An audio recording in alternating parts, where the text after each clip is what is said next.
நான் உன்னை சரிப்படுத்தி உன்னை பலப்படுத்தி எரிய வைப்பேன் என்று ஆண்டவர் சொல்லுகிறார். அதுதான் ஆண்டோடைய சுபாவம்.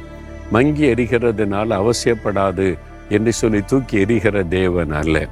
மங்கி எரிகிற திரியை மறுபடியும் சரிப்படுத்தி கொழுந்து விட்டு எரிய பண்ணுகிறவர்.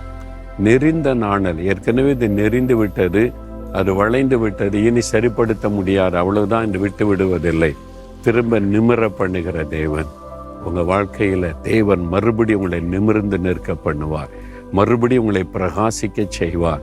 சொன்னு போயிருக்கிற மகளே, மகனே, நான் உன்னை சந்தித்து கொண்டிருக்கிறேன், திரும்ப உன்னை பிரகாசிக்க செய்வேன்னு கர்த்தர் சொல்லுகிறார்.